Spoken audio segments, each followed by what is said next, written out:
अस्सलाम वालेकुम students, welcome to our first logic lounge. हम कैलकुलस पर एसएम यूसुफ का चैप्टर नंबर 4 डिस्कस कर रहे थे, जिसमें आज हम एक्सरसाइज नंबर 4.3 को डिस्कस करेंगे। मैंने आपको एक्सरसाइज नंबर 4.3 से रिलेटेड एग्जांपल्स भी करवाई हैं और जो इसके अंदर थ्योरम यूज़ हो रहा है, जिस थ्योरम के ज़रिए से हम ये क्वेश्चन सॉल्व कर रहे हैं, मैंने आपको वो भी करवाया है। उस थ्योरम को हम कहते हैं इंटीग्रेशन बाय पार्ट्स। क्योंकि इंटीग्रेशन में पार्ट्स क्या होता है, जिसमें दो फंक्शंस आपस में मल्टीप्लाई हो रहे होते हैं, तो उनकी इंटीग्रेशन करनी होती है, तो उसके लिए वो थ्योरम था। तो अब हम उससे रिलेटेड एक्सरसाइज के अंदर क्वेश्चंस हैं, तो उनको डिस्कस करने जा रहे हैं, जिसमें आज हम सबसे पहले फर्स्ट क्वेश्चन को देखते हैं। यहाँ में हमें फर्स्ट क्वेश्चन दिया हुआ है integral x secant square x d of x. हमने इसकी इंटीग्रेशन करनी है, तो जैसे कि आपको पता है रूल क्या है, आपने इसको आई के इक्वल लेट कर लेना है। सबसे पहले आई के इक्वल लेट कर लेना है आपने इस इंटेग्रल को। अब मैंने आपको फार्मूला जब पढ़ाया था थ्योरम इंटीग्रेशन बाय पार्ट्स का, उसमें मैंने आपको बताया था कि इसमें हम u और v दो फंक्शंस लेते हैं, u और v दो फंक्शंस लेते हैं। तो मुझे यहाँ पर u और v को चूज करने के लिए मुझे ये फार्मूला एक हमारे पास एक बना हुआ है आई लेट। ये क्या है, u की प्रायोरिटी को बताता है। ये भी मैं आपको इंटीग्रेशन बाय पार्ट्स वाले थ्योरम के बाद बता चुकी हूँ इसके बारे में। अगर किसी ने वो लेक्चर नहीं लिया तो पहले वो लेक्चर ले, तब आपको इसकी ज़्यादा अच्छे तरीके से समझ आएगी। फर्स्ट फंक्शन u कहलाता है और सेकंड फंक्शन हम v को लेते हैं। तो हमने u को देखना होता है कि हम u किस फंक्शन को लें और v किस फंक्शन को लें। तो उसके लिए हम ये आई लेट फार्मूला यूज़ करते हैं। आई मैंने कहा था इनवर्स को, l कहा था लॉग को, a फॉर अलजेब्रिक, t से trigonometric and e for exponent. यानी अगर फंक्शन के अंदर जैसे यहाँ पे मुझे दो इंटीग्रल के अंदर इंटीग्रेंट दिया हुआ है एक्स सीकेंड स्क्वायर एक्स, यानी ये फर्स्ट फंक्शन है एंड ये सेकंड फंक्शन है। मुझे चूज करना है कि मैं फर्स्ट फंक्शन किसको लूँ और सेकंड फंक्शन किसको लूँ। तो यहाँ पे ये u फर्स्ट वाले फंक्शन का प्रायोरिटी ऑर्डर है, मैं किस तरह से किस फंक्शन को प्रायोरिटी दी जाएगी। अगर दो मेरे पास फंक्शन है, उनमें से एक फंक्शन इनवर्स वाला है, दूसरा एक्सपोनेंट वाला है, तो जो इनवर्स है वो पहले नंबर पे आ रहा है। इसका मतलब मैं u को जो है ना, u वाला फंक्शन फर्स्ट फंक्शन में इनवर्स वाले फंक्शन को लूंगी। इस तरह जो भी मतलब पहले आ रहा होगा ना, जैसे एक लॉग वाला दिया हुआ है, एक अलजेब्रिक दिया हुआ है, तो जो लॉग वाला होगा उसको u कंसीडर करेंगे और जो बाद वाला होगा उसको हम v कंसीडर करेंगे। ठीक हो गया। तो फर्स्ट क्वेश्चन देखते हैं। एक्स सीकेंड स्क्वायर एक्स आपने इसकी इंटीग्रेशन करनी है। मैंने अब देखें यहाँ पे x को u लिया है और v मैंने लिया सीकेंड स्क्वायर एक्स। अब x क्या है मेरे पास, अलजेब्रिक है, और सीकेंड स्क्वायर एक्स मेरे पास क्या है, ट्रिग्नोमेट्रिक फंक्शन है। अलजेब्रिक फंक्शन है, ये ट्रिग्नोमेट्रिक फंक्शन है, तो अलजेब्रिक a फर्स्ट पहले आ रहा है, t ट्रिग्नोमेट्रिक वो बाद में आ रहा है। तो मैंने इसलिए अलजेब्रिक वाले को u लिया है और ट्रिग्नोमेट्रिक वाले को मैंने v कंसीडर किया। अब मैंने आपको यहाँ पे जब मैंने इसका फार्मूला आपको बताया था थ्योरम में, मैंने आपको बताया था ये होता है first function as it is, second की इंटीग्रेशन माइनस फर्स्ट फंक्शन का डेरिवेटिव, सेकंड की इंटीग्रेशन और उसकी होल इंटीग्रेशन। तो इस थ्योरम को लगाने के लिए हमें दो चीज़ें चाहिए होती हैं। एक हमें फर्स्ट फंक्शन का डेरिवेटिव चाहिए होता है, फर्स्ट फंक्शन का डेरिवेटिव, और दूसरा हमें सेकंड फंक्शन की इंटीग्रेशन चाहिए होती है। ये हम यहाँ भी पुट करते हैं और यहाँ पर भी पुट करते हैं। तो सबसे पहले मैं क्या करूँगी, ये दोनों चीज़ें निकालूंगी। तो फर्स्ट फंक्शन का डेरिवेटिव लेना है, तो x का डेरिवेटिव x की रिस्पेक्ट से 1 और यहाँ पे d by D x you के साथ आ जाएगा। और सेकंड फंक्शन की इंटीग्रेशन करनी है, तो सीकेंड स्क्वायर एक्स की डायरेक्ट इंटीग्रेशन हमारे पास होती है टेंजेंट एक्स। ठीक हो गया। तो अब मैं यहाँ पे इस फार्मूला के अंदर मैं पुट कर लूँगी ये वैल्यूज़। तो मैंने सबसे पहले ये फार्मूला लिखा इंटीग्रेशन बाय पार्ट्स का, अब मैं यहाँ पे पुट करूँगी। तो देखिए मेरे पास इंटेग्रल दिया हुआ था, उसके अंदर इंटीग्रेंट था x secant square x equal to first function u है, u मैंने किसको लिया, x को, यहाँ x पुट करूँगी। Integration of v, integration of v मेरे पास आई है टेंजेंट x, तो यहाँ पे टेंजेंट x पुट कर दूँगी, माइनस यहाँ पे इंटीग्रल का साइन आएगा, u का derivative with respect to x 1 आया है, तो 1 पुट कर दिया, और v की इंटीग्रेशन टेंजेंट x आई है हमारे पास, तो मैं यहाँ पे टेंजेंट x पुट कर दूँगी। नेक्स्ट स्टेप में मैंने क्या किया, x tangent x as it is minus ये 1 टेंजेंट x के साथ मल्टीप्लाई होगा तो टेंजेंट x ही आएगा, तो मैंने लिख दिया। अब टेंजेंट x की ना मेरे पास डायरेक्ट इंटीग्रेशन पॉसिबल नहीं है, और ये आपका एक्सरसाइज नंबर 4.2 का एक क्वेश्चन भी है जहाँ हमने टेंजेंट x की इंटीग्रेशन करनी थी, और जो मैं अभी ये स्टेप्स बताने जा रही हूँ एग्जैक्ट वही हैं जो मैंने एक्सरसाइज नंबर 4.3 में आपको क्वेश्चन करवाया था उसके अंदर यूज हुए थे। मैंने क्या किया, आपको पता है tangent x sine over cos की इक्वल होता है, तो मैंने पुट कर दिया। मैंने आपको ये भी बताया था कि एक फंक्शन अगर हो और उसका डेरिवेटिव ऊपर प्रेजेंट हो, न्यूमरेटर में उसका डेरिवेटिव डिनोमिनेटर वाले फंक्शन का अगर प्रेजेंट हो, तो हम उसको नेचुरल लॉ के साथ लिख लेते हैं। तो कॉस एक्स का डेरिवेटिव होता है माइनस साइन एक्स, यहाँ पे माइनस की कमी है, साइन एक्स तो है, तो इसका मतलब है कि मुझे माइनस चाहिए। तो मैं क्या करूँगी, बाहर मैंने प्लस लिख दिया, ये माइनस में ले गई अंदर। अब देखिए कॉस का डेरिवेटिव माइनस साइन एक्स ऊपर प्रेजेंट है। अब डेरिवेटिव ऊपर प्रेजेंट है तो मैं इसको नेचुरल लॉ के साथ लिख सकती हूँ। तो मैंने x tangent x as it लिख दिया प्लस, अब मैं कॉस एक्स को नेचुरल लॉ के साथ लिख दूंगी। और मैंने आपको बताया था जब भी आप नेचुरल लॉ लिखते हैं तो साथ मॉड लगाते हैं। मॉड किस लिए लगाते हैं, मॉड नेगेटिव वैल्यूज को भी पॉजिटिव कर देता है और नेचुरल लॉग हमेशा पॉजिटिव वैल्यू होती है, उसका आंसर हमेशा पॉजिटिव होता है, इसलिए हम साथ में मॉड लगाते हैं कि अगर आंसर नेगेटिव आ भी रहे तो वो पॉजिटिव हो जाए। और प्लस हमारे पास सी जो कि कांस्टेंट ऑफ इंटीग्रेशन है वो हमारे पास आ जाएगा। तो ये आपका क्वेश्चन नंबर 1 था जिसमें हमने इंटीग्रेशन बाय पार्ट्स का थ्योरम यूज किया था और ये क्वेश्चन हमारा इजीली सॉल्व हो गया। अब आते हैं क्वेश्चन नंबर 2 की तरफ। क्वेश्चन नंबर 2 में देखें आपको इंटेग्रल दिया हुआ है x cosecant square x d of x, आपने इसकी इंटीग्रेशन करनी है। तो यहाँ पे भी आप वही आई लेट वाला फार्मूला यूज करेंगे। एक्स क्या है, एक अलजेब्रिक फंक्शन है और कोसेकेंट स्क्वायर एक्स क्या है, मेरे पास एक ट्रिग्नोमेट्रिक फंक्शन है। तो आई लेट में ए पहले आता है आपके पास और टी आपके पास बाद में आता है। तो मैं इस फंक्शन को एक्स कंसीडर यू कंसीडर करूंगी और जो कोसेकेंट स्क्वायर एक्स हो उसको मैं वी कंसीडर कर लूंगी। अब ये भी मैं आपको बता चुकी हूँ कि यू वाले फंक्शन का डेरिवेटिव चाहिए होता है और वी वाले फंक्शन की इंटीग्रेशन चाहिए होती है हमें, तो मैं वो भी निकाल लेती हूँ। तो यू का डेरिवेटिव यू की रिस्पेक्ट एक्स की रिस्पेक्ट से D you by D x, x का एक्स की रिस्पेक्ट से 1, इंटीग्रेशन ऑफ वी, तो कोसेकेंट स्क्वायर एक्स की डायरेक्ट इंटीग्रेशन है माइनस कोटेंजेंट एक्स, ये आपने याद रखनी है और याद रखनी है, मतलब कि आपने याद रखनी है, ठीक है। याद नहीं रखेंगे तो यहीं पर फंसे रहेंगे, यहीं पर फंसे रहेंगे तो आपका क्वेश्चन ही नहीं सॉल्व होगा। तो आपकी बुक पे जहाँ चैप्टर स्टार्ट हो रहा है वहाँ आपको आपके ये फार्मूलाज मिलेंगे जो आपने पहले याद करने हैं, उसके बाद ही आप ये क्वेश्चन कर सकोगे, ठीक है। तो कोसेकेंट स्क्वायर एक्स की direct integration minus cotangent x put कर दी। अब मैं फार्मूला मैंने लिखा है यहाँ पे इंटीग्रेशन में पार्ट्स का, क्या कहता है, first function as it is, second की इंटीग्रेशन माइनस फर्स्ट फंक्शन का डेरिवेटिव, सेकंड की इंटीग्रेशन और उसकी होल इंटीग्रेशन, ठीक है। तो मैं यहाँ पे वैल्यूज पुट करती हूँ। यू मेरे पास क्या था, एक्स था, और वी मेरे पास क्या था, cosecant square x d of x, इसकी मैंने इंटीग्रेशन करनी है। तो यू फर्स्ट फंक्शन है, मेरे पास क्या है एक्स, पुट कर दिया। इंटीग्रेशन ऑफ वी क्या है, माइनस कोटेंजेंट एक्स आई है, तो यहाँ पे माइनस कोटेंजेंट एक्स पुट कर दिया। तो मैंने माइनस है तो मैंने माइनस लगा दिया। आगे इंटेग्रल का साइन था तो इंटेग्रल का साइन लगा दिया। यू का डेरिवेटिव क्या है मेरे पास 1, तो 1 पुट कर दिया। और इंटीग्रेशन ऑफ वी क्या है, माइनस कोटेंजेंट एक्स, तो माइनस कोटेंजेंट एक्स पुट कर दिया। दोनों फंक्शन आपस में मल्टीप्लाई हो रहे हैं, जगह आगे पीछे करने से कोई डिफरेंस नहीं पड़ेगा, ठीक है। तो 1 बाद में लिखो, माइनस कोटेंजेंट एक्स पहले लिखो या बाद में लिखो, कोई डिफरेंस नहीं पड़ेगा, ठीक है।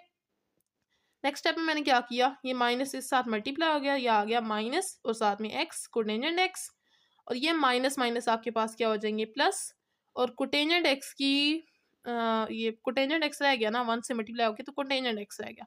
और कोटेंजेंट एक्स की डायरेक्ट इंटीग्रेशन हमारे पास पॉसिबल होती है जो हमें याद रखनी होती है। अब यहाँ पे भी यही है कि आपको याद होगी तो आपका आंसर निकलेगा, वरना आप यहाँ एक स्टेप से रह जाओगे। तो minus x cotangent x as it is आ गया, प्लस कोटेंजेंट एक्स की डायरेक्ट इंटीग्रेशन होती है natural log of sine x, और जब भी आप नेचुरल लॉग का इस्तेमाल करें आप मॉड लगाना ना भूलें, ठीक है। और प्लस सी जो हमारे पास क्या है, कांस्टेंट ऑफ इंटीग्रेशन है। तो इस तरह से आपका क्वेश्चन नंबर 2 भी सॉल्व हो गया। अब आते हैं क्वेश्चन नंबर 3 की तरफ। क्वेश्चन नंबर 3 में हमें क्या दिया हुआ है, integration of x power n natural log of x d of x. यहाँ पे भी आपने सबसे पहले यही काम करना है, आपने इसको आई के इक्वल लेट कर लिया, ठीक हो गया। अब मुझे u और v यहाँ पे डिसाइड करने के किस फंक्शन को u लूंगी और किसको v लूंगी। दोबारा से आई लेट वाला फार्मूला यूज करूंगी। आई लेट में l नेचुरल लॉग, l पहले आता है और अलजेब्रिक a बाद में आता है, तो मैं नेचुरल लॉग ऑफ x को u की इक्वल पुट करूंगी और x पावर n को v। u का मुझे डेरिवेटिव चाहिए होता है और v की मुझे इंटीग्रेशन चाहिए होती है, सिंपल सा खाता है। तो u का डेरिवेटिव x की रिस्पेक्ट से natural log of x, natural log जिस भी फंक्शन के साथ हो उसका डेरिवेटिव लेने का एक ही तरीका है। सबसे पहले आप उसको फंक्शन को 1 ओवर में लिखते हैं, उसके बाद उस फंक्शन का डेरिवेटिव लेते हैं। तो नेचुरल लॉग ऑफ एक्स है, एक्स को मैं लिखूंगी 1 ओवर एक्स और फिर एक्स का डेरिवेटिव लूंगी जो मेरे पास 1 आ जाएगा। तो 1 लिखो या ना लिखो, 1 ओवर एक्स, ठीक है। अब v की इंटीग्रेशन करनी है, v मेरे पास क्या है, एक्स पावर n, ठीक है। यहाँ पे x का डेरिवेटिव x की रिस्पेक्ट से 1 प्रेजेंट है, तो मैं इस पे पावर रूल लगा लूंगी। पावर रूल में क्या होता है, पावर में एक ऐड और वही पावर डिनोमिनेटर में, तो n में 1 ऐड कर दूंगी, n प्लस 1 हो जाएगा, और वही पावर डिनोमिनेटर में, तो डिनोमिनेटर में भी मेरे पास n प्लस 1 आ जाएगा। यहाँ तक क्लियर हो गया। यू का भी डेरिवेटिव ले लिया और वी की इंटीग्रेशन भी कर ली। और यहाँ पे मैंने दोबारा फार्मूला नहीं लिखा इंटीग्रेशन बाय पार्ट्स का, आप बड़े हैं, आपको याद होना चाहिए। फार्मूला क्या था? First function as it is, second integration minus first का डेरिवेटिव, सेकंड की इंटीग्रेशन और उसकी होल इंटीग्रेशन। मैं डायरेक्ट यहाँ पे वैल्यूज पुट कर रही हूँ। मैंने लिखा x into natural log of x d of x, ये मुझे फंक्शन दिया था जिसकी मुझे इंटीग्रेशन करनी थी। अब यहाँ पे देखें, फर्स्ट फंक्शन u मैंने एज इट इज पुट करा, u क्या था? नेचुरल लॉग ऑफ एक्स, उसको पुट कर दिया।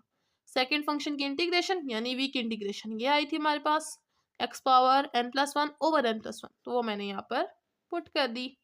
माइनस इंटीग्रेशन का साइन, फर्स्ट फंक्शन का डेरिवेटिव, फर्स्ट फंक्शन u है, u का डेरिवेटिव मेरे पास 1/x आए, तो यहाँ पे मैं 1/x पुट कर दूँ।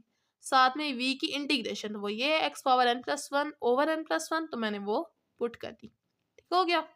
नेक्स्ट स्टेप पे मैंने क्या किया, ये आपस में मल्टीप्लाई होते, मैंने इनको लिख दिया x पावर n+1, साथ में नेचुरल लॉग ऑफ x, और नीचे मेरे पास n+1 आ गया।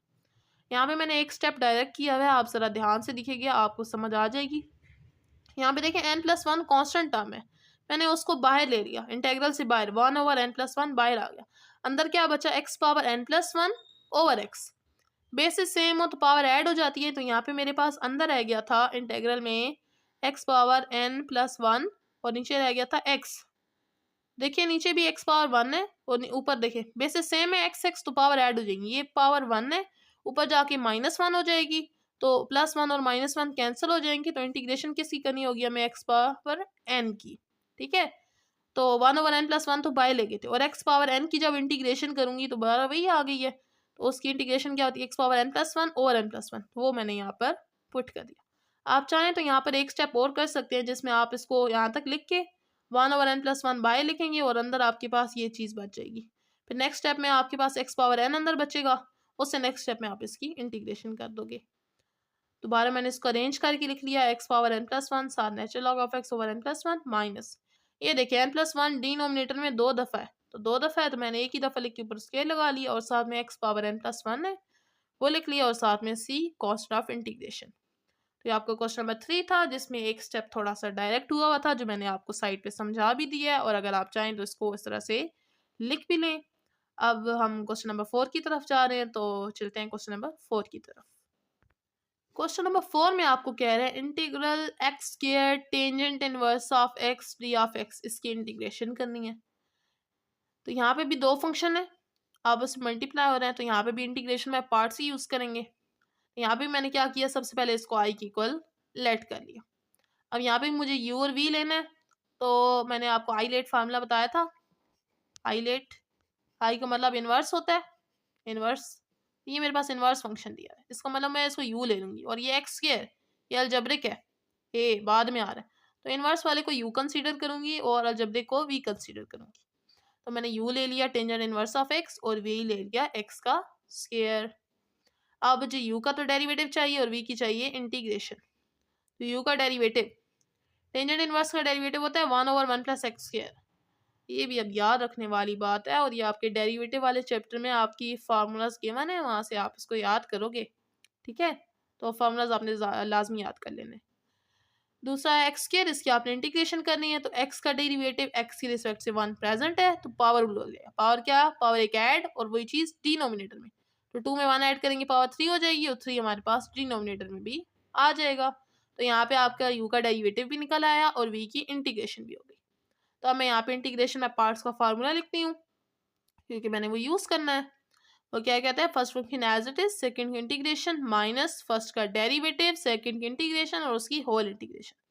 जब मैं आपको ये फार्मूला बोल रही हूँ तो सब आप भी बोला करें, ताकि आपको सही तरीके से प्रैक्टिस हो जाए और आप इसको अच्छे तरीके से कर सकें। आप बार बार बोलेंगे तो आपको सही फिंगर टिप्स पे याद हो जाएगा, और आपके लिए क्वेश्चन भी ईजी हो जाएंगे सॉल्व करना।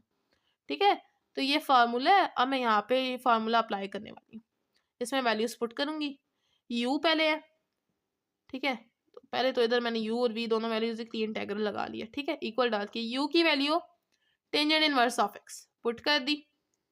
वी की इंटीग्रेशन क्या है ये मेरे पास? x पावर 3/3, तो यहाँ पे वो पुट कर दी। दरमियान में माइनस है तो मैंने माइनस लगा लिया। u का derivative with respect to x क्या आया था? 1/1 + x², यहाँ पे पुट कर दिया 1/1 + x²। v की इंटीग्रेशन ये आई थी हमारे पास x³/3, यहाँ पे मैंने पुट कर दिया साथ d ऑफ x, क्योंकि मैंने होल इंटीग्रल का साइन लगा दिया। ठीक है, यहाँ तक समझ आ गई। आप देखिए नेक्स्ट स्टेप में मैंने क्या किया, ये मैंने इसको अरेंज करके थोड़ा सा लिख लिया। टेंजेंट इनवर्स ऑफ x और साथ x³ था वो लिख लिया, और ये 1/3 था मैंने वो स्टार्ट पे लिख लिया, क्योंकि आप देखते हैं क्वेश्चंस में कांस्टेंट जो है साथ स्टार्ट पे होता है और उसके बाद वेरिएबल टर्म होती है, तो मैंने 1/3 पहले लिख लिया। ऐसे भी लिखा रहता भी कोई फर्क नहीं पड़ता, बस थोड़ा सा लुक अच्छा आता है तो मैंने लिख दिया। माइनस यहाँ पे देखें 3 कांस्टेंट टर्म है, उसको बाहर ले आई हूँ 1/3, और अंदर मेरे पास इंटीग्रल के अंदर क्या रहा x⁻3, और नीचे क्या है 1 + x के, तो मैंने वो लिख दिया। अब यहाँ तक तो देखें इंटीग्रेशन इस पार्ट की हो गई, मुझे इस पार्ट की इंटीग्रेशन करनी है। अब देखें x² का डायरेक्ट डेरिवेटिव हो रहा है 2 2x, ऊपर प्रेजेंट नहीं है, ऊपर देखें x⁻3 है और नीचे देखें x⁻2 है। ऊपर पावर ज्यादा हो गई है, नीचे पावर कम हो गई है, इसको हम कहते हैं इम्प्रॉपर फ्रैक्शन। क्या कहते हैं? इम्प्रॉपर फ्रैक्शन कहते हैं, और इम्प्रॉपर फ्रैक्शन को पहले हमें प्रॉपर में कन्वर्ट करना पड़ेगा, तभी हम उसकी इंटीग्रेशन कर सकते हैं। तो प्रॉपर फ्रैक्शन में कन्वर्ट करने के लिए हम डिवीजन मेथड यूज करते हैं। तो ये देखें मैंने यहाँ पे अब डिवीजन मेथड किया हुआ है। ऊपर वाली चीज यानी कि न्यूमरेटर को मैंने अंदर रखा और डिनोमिनेटर को मैंने बाहर रखा। अक्सर स्टूडेंट्स ये गलती करते हैं, जैसे इधर 1 + x² लिखा हुआ है ना, यहाँ पे भी 1 + x² लिख देते हैं। हालांकि इस तरह से नहीं लिखना होता, x की पावर्स को देख के लिखना होता है। जैसे यहाँ पे x⁻2 है, फिर x⁻1 आएगी, x⁻1 है ही नहीं, और उसके बाद x⁻0 यानी 1, तो वो आ गया। आपने पावर्स के हिसाब से अरेंज करके लिखना होता है, ये 1 पहले आ जाएगा यानी x⁻0 और x⁻2 बाद में आ रही होगी, इस तरह से नहीं करना। ठीक है, ये आपकी गलती है जो पेपर्स में मेजरली काउंट होती है, और एग्जामिनर और कोई क्वेश्चन में गलती पकड़े ना पकड़े, इस तरह की गलती वो देख लेता है और आपके मार्क्स डिडक्ट हो जाते हैं। तो आपने ये गलती नहीं करनी। ठीक है, x⁻2 पहले लिखी, उसके बाद x⁻1 आएगी, फिर x⁻0 आएगी, इस तरह से लाइन में चलते हैं। ठीक है, अब मुझे x⁻2 को मैं किस से मल्टीप्लाई करूँ, मेरे पास x⁻3 आ जाए, तो 2 पावर है, मुझे 3 चाहिए, तो एक x और चाहिए, तो मैंने x से मल्टीप्लाई करा दिया। जब x⁻2 को x से मल्टीप्लाई कराऊंगी तो क्या आएगा, x⁻3 प्लस है तो आगे प्लस, और 1 को x से मल्टीप्लाई कराऊंगी तो x आ जाएगा। अब मुझे माइनस करना है, जब माइनस करने होता है तो नीचे वाली टर्म्स के साइन चेंज हो जाते हैं, तो ये प्लस था माइनस हो गया, ये भी प्लस था तो माइनस, ऊपर वाला प्लस किया नीचे वाला माइनस किया, प्लस माइनस माइनस कैंसिल, और ये माइनस का x हमारे पास रह गया। अब इंटीग्रेशन में करनी है तो मैं इसको पुट कर देती हूँ, क्योंकि अब ये प्रॉपर में कन्वर्ट हो चुकी है। तो सबसे पहले मैंने i = 2, क्योंकि मैंने इसको i की इक्वल फर्स्ट टाइम में पुट किया ना, तो मैंने यहाँ पे i पुट कर दी, इक्वल क्या आया 1/3 tangent inverse of x as it is, minus था आगे माइनस भी लिख दिया, 1/3 था आगे 1/3 भी लिख दिया, इंटीग्रल का साइन भी डाल दिया। अब मैं ये इम्प्रॉपर फ्रैक्शन थी, इसकी मैंने प्रॉपर में कन्वर्ट करने के लिए डिवीजन मेथड किया। अब इसको लिखने का तरीका क्या है, ये मेरे पास क्या होता है, क्वोशंट होता है q, ये हमारे पास क्या होता है, रिमाइंडर होता है r, और ये मेरे पास क्या होता है, डिवाइजर होता है d। ठीक है, क्वोशंट डिवाइजर रिमाइंडर। इंटीग्रेशन में हम यहाँ पे पुट करते वक्त यहाँ पे अब क्या करेंगे, फॉर्मूला क्या होता है, quotient plus remainder over divisor. Quotient क्या है, x पुट कर दिया, प्लस रिमाइंडर क्या है -x, ओवर डिवाइजर क्या है x² + 1, तो 1 + x² मैंने यहाँ पे लिख दिया। ठीक है, अब ये प्रॉपर में कन्वर्ट हो चुकी है, अब मैं इसकी इंटीग्रेशन करूंगी। तो नेक्स्ट स्टेप में मैंने क्या किया, i = 1/3 tangent inverse of x था, उसको एज इट इज लिखा, -1/3। अब ये देखें दो फंक्शंस हैं, दोनों के साथ मैं इंटीग्रल अलग अलग करूंगी, क्योंकि दरमियान में प्लस है। मैंने आपको बताया हुआ है कि अगर दो इंटीग्रल के अंदर दो फंक्शंस हों या दो टर्म्स हों, आपस में प्लस या माइनस हो रही हो, तो हम दोनों के साथ इंटीग्रल का साइन सेपरेट कर लेते हैं। तो मैं x के साथ सेपरेट कर लूंगी, मैंने यहाँ पे x के साथ इंटीग्रेशन का साइन इंटीग्रल सेपरेट कर दिया, और इस टर्म के साथ सेपरेट कर लूंगी, और 1/3 तो दोनों टर्म्स के साथ था, तो 1/3 यहाँ पे भी आएगा, ये माइनस है, बाय वाले माइनस के साथ मिलकर प्लस हो जाएगा, तो यहाँ पे इसलिए प्लस लगे, साथ 1/3 और साथ में x/1 + x² लिख दिया। ठीक है, नेक्स्ट स्टेप में देखें, 1/3 x³ tangent inverse of x as it is, इस फंक्शन इसको एज इट इज लेकर चलें, क्योंकि इसकी इंटीग्रेशन हो चुकी है, अब इसके अंदर कोई चेंजेस नहीं आने वाले। ठीक है, तो ये आ गया -1/3, x का डेरिवेटिव x की रिस्पेक्ट से 1 प्रेजेंट है, तो इस पे लग जाएगा पावर रूल। पावर रूल क्या कहता है, पावर में क्या ऐड करें और वही पावर डिनोमिनेटर में, तो इसी पावर 1 है, 1 में 1 ऐड करूंगी 2, और डिनोमिनेटर में भी 2 आ जाएगा, प्लस यहाँ पे देखें 1/3 था वो तो लिख दिया, अब 2 कहाँ से आया? मैंने आपको बताया था जब एक फंक्शन है और उसका डेरिवेटिव ऊपर प्रेजेंट हो तो हम उसको नेचुरल लॉग के साथ लिख देते हैं। तो 1 तो कांस्टेंट है, उसका डेरिवेटिव तो 0 और एक्स स्क्वायर का क्या आएगा? पावर रूल लगेगा, तो पावर स्टार्ट पे पावर में से एक कम, पावर की बकाया डेरिवेटिव, तो इसका डेरिवेटिव आएगा 2x। ऊपर मेरे पास x है, मुझे 2 चाहिए। अगर ऊपर 2 होगा तो मैं इसको नेचुरल लॉग के साथ लिख सकती हूँ। तो मैंने क्या किया, अपने तौर पर 2 से मल्टीप्लाई, यहाँ पे मल्टीप्लाई भी करा दिया और डिवाइड भी करा दिया। ठीक है, 2 से मल्टीप्लाई और डिवाइड करा दिया। अब इसका डेरिवेटिव ऊपर प्रेजेंट है, तो अब इसको हम नेचुरल लॉग के साथ लिख सकते हैं। तो लास्ट स्टेप में क्या किया, 1/3 x cube tangent inverse of x as it is minus x square 1 से मल्टीप्लाई होगा तो एक्स स्क्वायर और 3 2 ज़ा 6 प्लस 1/3 2 ज़ा 6 और इसको नेचुरल लॉग के साथ लिखना है तो natural log of mod of 1 plus x square, नीचे वाली चीज को टर्म्स को नेचुरल लॉग के साथ लिख लेते हैं। प्लस हमारे पास क्या आ गया, सी, जो कि क्या था, कांस्टेंट ऑफ इंटीग्रेशन। तो यह आपकी एक्सरसाइज नंबर 4.3 के फर्स्ट 4 क्वेश्चन थे। उम्मीद है आपको समझ आ गए होंगे और अगर आपको ये वीडियो पसंद आई हो, समझ आई हो, तो आप इसको लाइक भी करें और अगर आपको अच्छी लगी है तो आप कमेंट में अपने ख्यालात का इजहार भी करें। और अगर आप मेरे चैनल पर नए हैं तो आप चैनल को सब्सक्राइब करना ना भूलें। मिलते हैं नेक्स्ट लेक्चर में, तब तक के लिए अल्लाह हाफिज़।